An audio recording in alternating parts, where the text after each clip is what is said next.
Bonsoir à tous, bienvenue.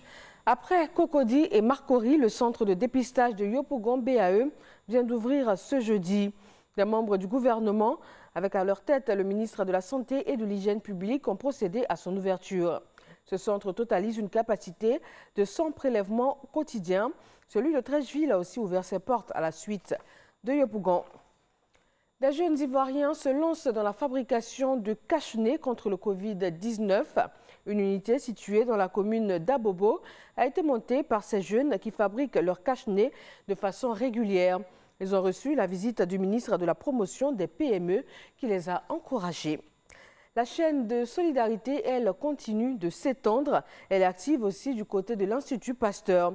Cette structure vient de recevoir un chèque de 40 millions de francs CFA, un appui financier de l'Association des cimentiers de Côte d'Ivoire. Amadou Ouattara. L'Institut Pasteur joue un rôle important dans la gestion de la crise sanitaire liée au Covid-19.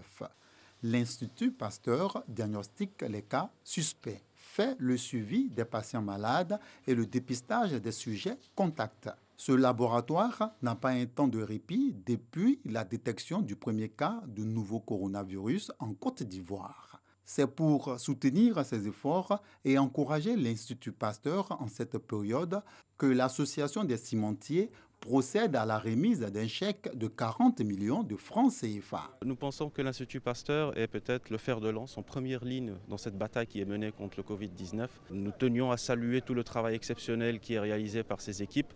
C'est une emprise de risque qu'ils ont au quotidien pour justement nous permettre d'avoir des diagnostics, de penser sur les traitements et les applications. Donc il fallait renforcer leur capacité à notre sens et c'est le sens profond que nous avons souhaité donner à cette action-là. Le ministre de l'Enseignement supérieur et de la Recherche scientifique salue cette solidarité des cimentiers. Depuis janvier à la tâche avec près de 10 000 analyses effectuées, c'est beaucoup d'efforts faits par une équipe avec le professeur Dosso à sa tête, 24 heures sur 24.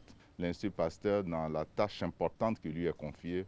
Vous agissez dans l'élan de la solidarité recommandée par le président de la République.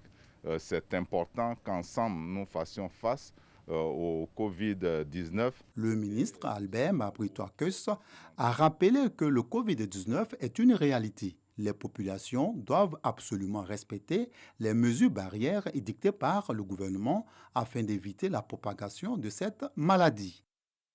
La fermeture des frontières fait partie de ces mesures de sécurité mises en place par les gouvernements pour limiter la propagation de la pandémie du Covid-19. En Côte d'Ivoire, il y a des personnes en vacances qui ont vu leur séjour se prolonger à cause de cette décision de fermeture des frontières. Et elles se sont fait une raison et aménagent tant bien que mal leur quotidien pendant ce séjour ivoirien involontairement prolongé.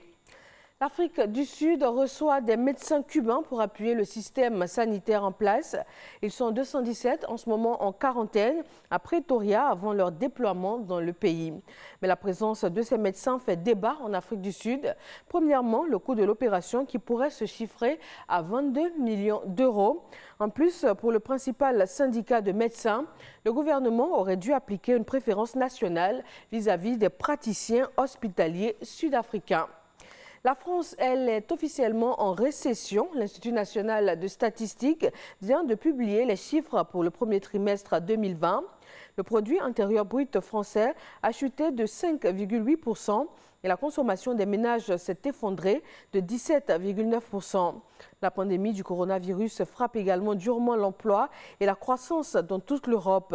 La fermeture des commerces et la mise au chômage partiel de plus de 11 millions de Français ont une répercussion directe sur la consommation des ménages. Les chiffres du deuxième trimestre risquent d'être encore plus mauvais. Et puis le Nicaragua, seul pays d'Amérique centrale qui n'a adopté à ce jour aucune mesure de confinement, ni de fermeture de frontières ou encore d'écoles. Des grands rassemblements, festivals et rencontres sportives continuent de se tenir dans le pays. Ce n'est que le mardi 28 avril dernier que des mesures de prévention contre le nouveau coronavirus ont commencé à s'appliquer. Le pays compte 13 cas de contamination et 3 décès à ce jour. Et voilà, c'est tout pour ce Flash Info. Merci de votre attention et on se retrouve à 20h sur RTI 1.